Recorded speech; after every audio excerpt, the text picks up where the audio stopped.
সর্বপ্রথমে মহান ঈশ্বরকে ধন্যবাদ দিই এবং সকলকে আরেকটি বার প্রভু যিশু নামে শুভেচ্ছা জানাই। সকলকে জয় যিশু। আসুন আজকে আমাদের যে আলোচ্য বিষয় তা হলো আত্মার বশে চলো, আর সে বিষয় নিয়ে আজকে আমরা আলোচনা করব। তাই যতজন এই মুহূর্তে ঈশ্বরের সন্তানেরা আছেন, শুরু থেকে শেষ অবধি ঈশ্বরের বাক্য শোনার জন্য অনুরোধ থাকলো। আসুন আমরা এই সময় ঈশ্বরের বাক্য শুনি। গালাতীয় 5:16। কিন্তু আমি বলি, তোমরা আত্মার বশে চলো, তাহা হইলে মাংসের অভিলাষ পূর্ণ করিবে না। ঈশ্বরের বাক্যে আমাদের প্রত্যেককে আশীর্বাদ যুক্ত করুন, আমেন। হে আমাদের স্বর্গের পিতা, পবিত্রময় ঈশ্বর, তোমার মহানামে ধন্যবাদ দিই। প্রভু, তোমার আত্মা দ্বারা তুমি আমাদেরকে পরিচালনা করো।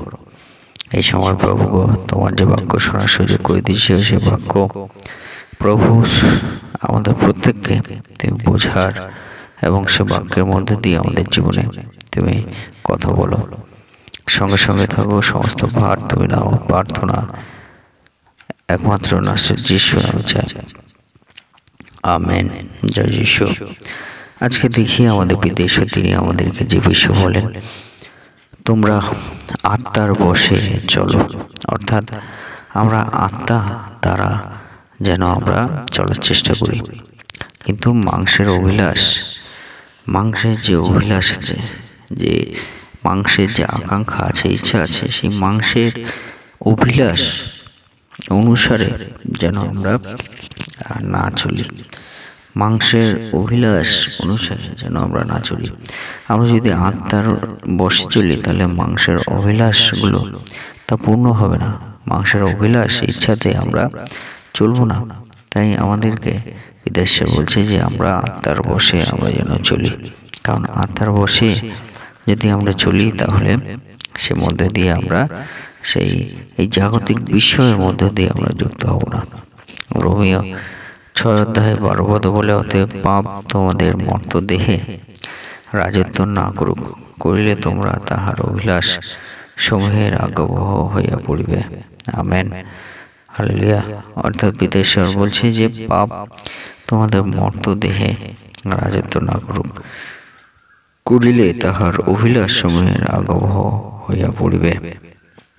অর্থাৎ পিতাশ্বর তিনি বলেন যে পাপ যদি আমাদের এই মর্ত দেহে, এই মাংসিক দেহে রাজত্ব করে, তাহলে কি হবে? যে এই মাংসিক যে অভিলাষ, সেই অভিলাষের আজ্ঞাবহ, সেই অভিলাষের ইচ্ছা অনুযায়ী আমাদের জীবন চলবে। এটা ঈশ্বরের কার্যের বিরুদ্ধ। ঈশ্বর যেটি চায় না, এটা ঈশ্বর থেকে আমাদেরকে দূরে করে। ঈশ্বর থেকে আমরা যাতে সম্পর্কযুক্ত না হয়, সেই কাজ হলো এই মাংসের অভিলাষের কাজ।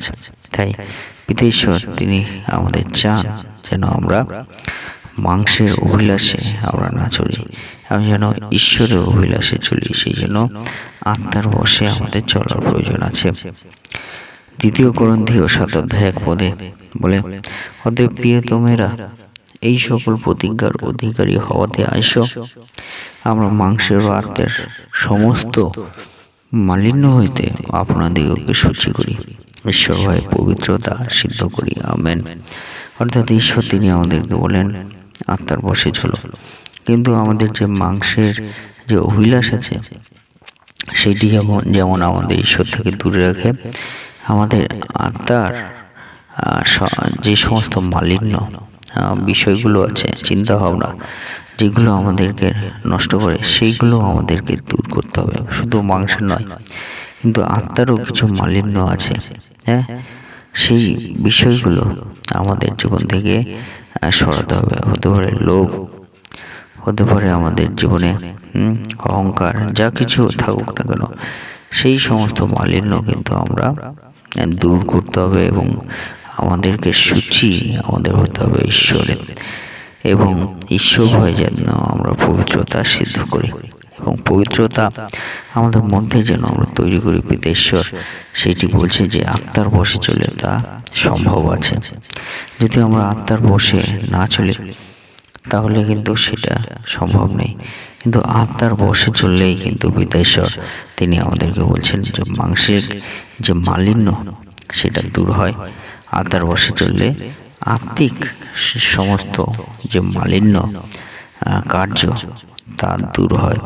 আর সেই জন্য আত্মার বশে চলাটা পিতা ঈশ্বর তিনি বলছেন যে সেই আত্মার বশে চললে আমরা ঈশ্বরে আমরা যুক্ত আমরা থাকতে পারবো।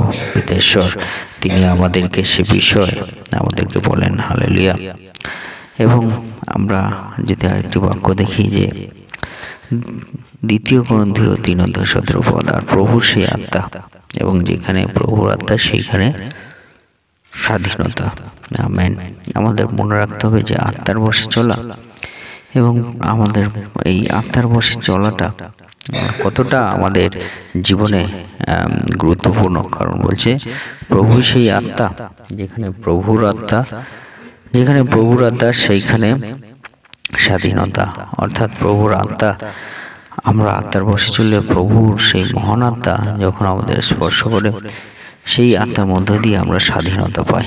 এই জাগতিক বিভিন্ন রীতিনীতি নিয়ম থেকে আমরা নিজেদেরকে মুক্ত করতে পারি এবং সেই মধ্য দিয়ে আমরা আত্মিকভাবে স্বাধীন আমরা হতে পারি। তাই এই আত্মার বশে চলা খুবই গুরুত্বপূর্ণ। আমাদের সমস্ত ঈশ্বর বিশ্বাসীদেরকে, সমস্ত ঈশ্বরের সন্তানদের এই আত্মার বশে চলাটা খুবই গুরুত্বপূর্ণ আছে। সে বিষয় আমরা যেন মনে রাখি। পিতা ঈশ্বর তিনি আমাদের বলেন, এবং রোমীয় 8:1 বলে, তবে এখন যাহারা খ্রিস্ট যিশুতে আছে তাহাদের কোনো দণ্ডাজ্ঞা নাই। আমেন। আর যারা আত্মার বশে চলে এবং প্রভু যীশু খ্রিস্টতে বিশ্বাস করে জীবন সমর্পিত করেছে, বলছে তাদের আর কোনো দণ্ডাজ্ঞা নেই, শাস্তি নেই। তারা মাংসের অভিলাষ সমূহ থেকে দূর হয় এবং তাদের পিতা ঈশ্বর তিনি বলেন সেই তাদের জীবনে আত্মার বশে চলার শক্তি তারা পায়। তাই যীশু খ্রিস্টতে থাকা মানে কিন্তু আত্মার বশে চলা। আমরা ঈশ্বরের বাক্য পাঠ করার মধ্য দিয়ে আমরা কিন্তু যেটা বুঝি আত্মার বশে চলা। তাই আমাদেরকে মনে রাখতে হবে আত্মার বশে আমাদের চলতে হবে।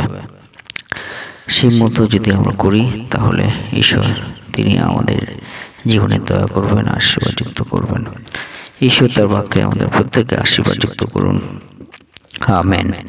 আসুন আমরা প্রভুর প্রার্থনা করি। হে আমাদের স্বর্গস্থ পিতা, তোমার নাম পবিত্র বলে বানা হোক, তোমার রাজ্য আসুক, তোমার ইচ্ছা যেমন স্বর্গে তেমন এই পৃথিবীতেও সিদ্ধ হোক। আজ আমাদের প্রয়োজনীয় খাদ্য আজ আমাদেরকে দাও, আর আমাদের অপরাধ সকল ক্ষমা করো, যেমন আমরাও আপন অপরাধীকে ক্ষমা করিয়াছি। আর আমাদের পরীক্ষাতে আনিও না, কিন্তু মন্দ হইতে রক্ষা করো। কারণ রাজ্য, পরাক্রম ও মহিমা যুগে যুগে তোমারই হোক। আমেন। এই মুহূর্তে পিতা ঈশ্বরের প্রেম এবং প্রভু যীশু খ্রিস্টের অনুগ্রহ এবং পবিত্র আত্মার সহভাগিতা যুগ থেকে যুগান্ত পর্যন্ত আপনাদের সকলের সহবর্তী হোক। আমেন।